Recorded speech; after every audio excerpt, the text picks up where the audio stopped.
We found a professor who's got a crazy idea. He thinks that maybe that politicians might be motivated by money. I mean, every mainstream media reporter is saying that's the craziest thing we've ever heard. Money, politicians, no, they don't care about that at all. All right, so we decided to bring on this crazy professor to talk about his wild theory that millions of dollars might affect human beings. Peter Mathews is a professor of political science and international relations. He's also the author of Dollar Democracy on Steroids with Liberty and Justice for Some, How to Reclaim the Middle Class Dream, for all I know, because I've got the book. And now he's also running for Congress. So Peter, welcome. Thank you so much, Jake. Always good to be with you. No problem. So Peter, you've done so many things, and you're a professor, you wrote these books. I'm gonna come back to the books, but why'd you decide to run for Congress? Well, because actions speak louder than words, and words are very important, and writing is very important, but we gotta take action, Cenk. This country is in a crisis situation, so is the world, as you know, and it's because of money in politics. That overlies everything. We can't get universal single-payer healthcare. We can't get tuition-free college. We can't fix the climate, which is falling apart and destroying, the world's being destroyed with that because of these fossil fuel companies, and it's all because of money in politics. So in every single area, gun control, all of that, it's money in politics that's been buying off the politicians. And I'm running without corporate money because of that reason, with lots of grassroots support. Who are you running against? What's the district? Right now, it's called the 42nd district. It includes Long Beach, where I live, is about a little less than half the district.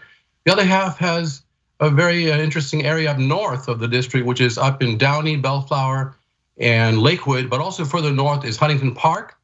It's got cities like Bell and Bell Gardens. So it's a very diverse district, but mostly it's very moderate to low income. And there are people that are suffering, Cenk, that need to have more justice in their lives. And they work so hard and haven't gotten it. So that's kind of what we're running in right now. We have a couple of other people running, of course.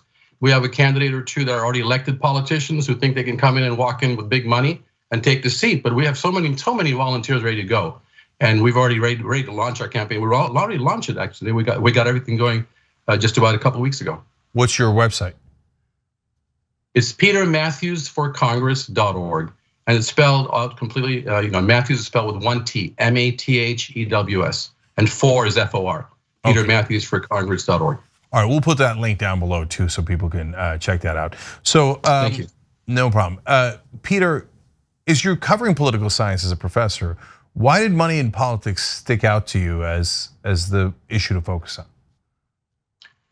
Because it's something there are actually political science studies like the Gillens and Page study, which came out just a couple of years ago.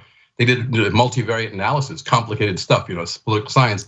And they found that major issues that people want, such as universal health care, such as tuition-free college, 81% of Americans support tuition-free college, 70% support universal health care, 90-something% support stricter gun control, and yet we cannot get that done. So when you research it and find out why, you go to opensecrets.org and other websites that show where the money is coming from, you find there are correlational votes.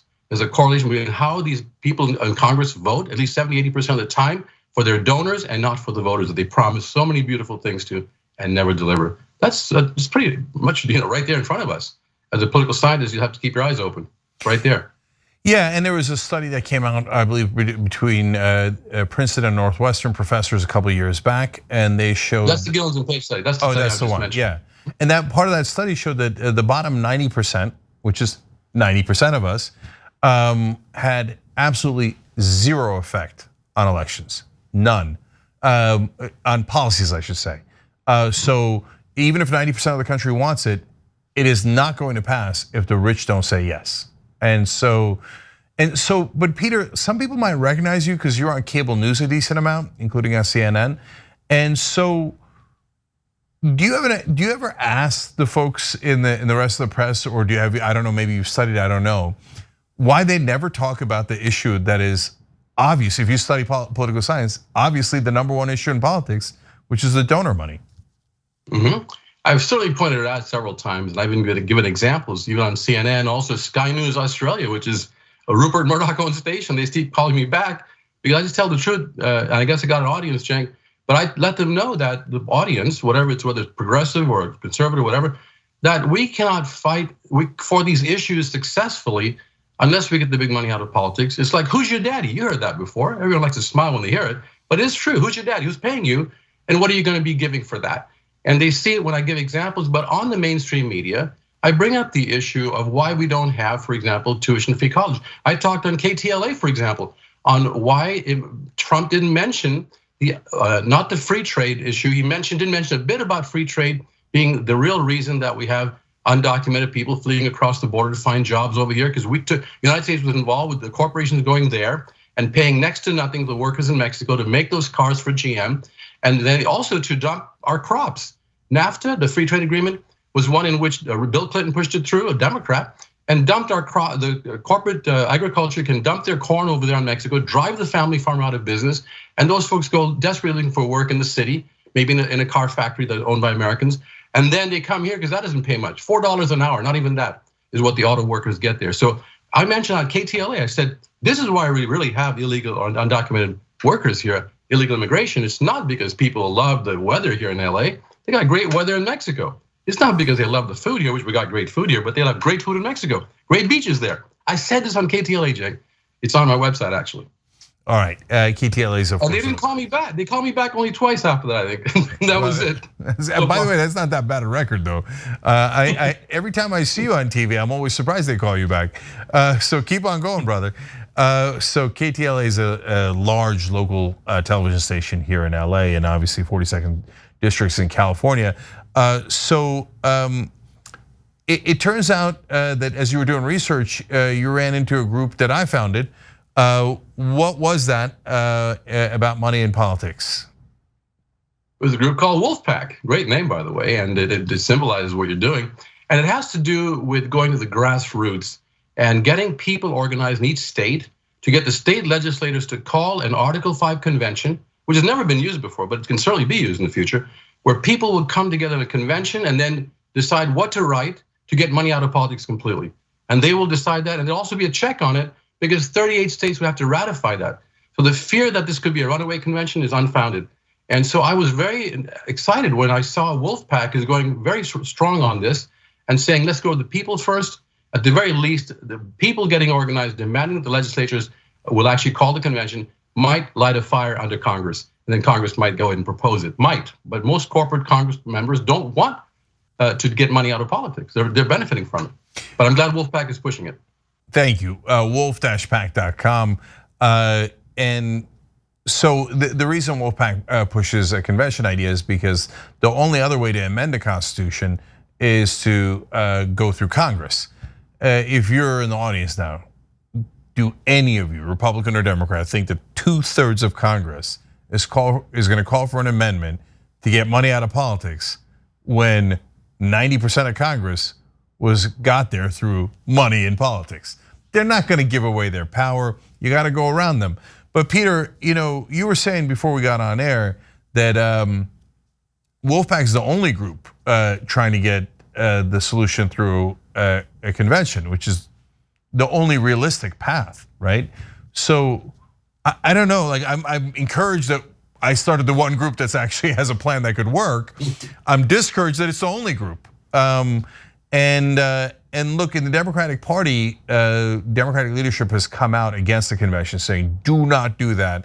That could lead to real change," and they hate the idea of real change. And they've hoodwinked a lot of people. But you study this. The threat of a convention has gotten a lot of amendments passed, hasn't it? Absolutely. In fact, have you heard when the people lead, the leaders will follow? That was from Gandhi. When the people lead, the leaders will follow, and that's what you're doing. And there have been other times when the 17th Amendment to bring about the direct election of US senators, where a fire was lit under the people, by the people, to force the Congress to propose that amendment. They weren't going to do it until the people like you guys, Wolfpack doing it now, did that back then with the 17th Amendment and got it adopted by the members of Congress because the people got organized. So I love Gandhi's phrase, it's very true in all walks of life. 100%. All right. So Peter, if you're not taking corporate PAC money, and by the way, his opponents of course will. So Peter Mathews for Congress.com. When people do that pledge, then it's incumbent upon us to support them. Otherwise, they can't win alone. They just cannot do it. You've got to be part of that team. If you want to get money out of politics, you got to support the people that are. So if you get into Congress, as hard as it is, would you propose an amendment to end the private financing of elections? Because believe it or not, that amendment proposal doesn't even exist in Congress. Absolutely, that's the first proposal I would bring in, a proposed amendment to end private money in elections and make it only publicly financed. Other countries in Europe have equal and free airtime on TV for candidates. They have public financing elections. We have state of Maine, which at the state level has public financing of elections, and it works. It allows the Maine legislators to be more proactive on giving the people what they need and want. And we know in Europe, there's far more progressive policies like universal health care, child care, you have parental leave, you have paid vacation, you have workers' rights, workers' management councils, all those progressive issues, because most of the parties in Europe and many countries like Germany, even the conservative parties don't dare go against the consensus of universal health care, against tuition-free university and college in Germany, against parental leave. They don't dare go against it. The consensus has been achieved because there was no major money in politics. That's what we got to achieve here. All right, we're almost out of time. By the way, another advantage, and the right wing should join us, and Wolfpack is totally nonpartisan. We would love right wingers. I might disagree with right wingers on every other issue, but we agree on this. We both hate corruption. And as an extra incentive to right wingers, if we get the 28th Amendment to get money out of politics, I will retire. Okay, so and go to one of the lovely locations in Peter's screensaver behind him. Okay, that's my plan. Okay, and right wingers make that happen. All right, the book is called Dollar Democracy on Steroids with Liberty and Justice for Some, and Peter Mathews for Congress.com is the website. Peter, thank you so much for joining us. We really appreciate it. And there's a website for the book too. It's dollardemocracyonsteroids.org. That'll give you 2 free chapters. dollardemocracyonsteroids.org. Okay, 2 free chapters. You see that? That's the freemium model. You check it out, you like it, you buy the book. Okay, is he not fair? He is. All right, Peter, thank you for focusing on these issues. We deeply appreciate it, and thank you for trying to do something about it. Thank you, Jane. Appreciate it. Thanks for watching The Young Turks. Really appreciate it. Another way to show support is through YouTube memberships. You'll get to interact with us more. There's live chat emojis, badges. You've got emojis of me, Anna, John, JR. So those are super fun. But you also get playback of our exclusive member-only shows and specials right after they air. So all of that, all you gotta do is click that join button right underneath the video. Thank you.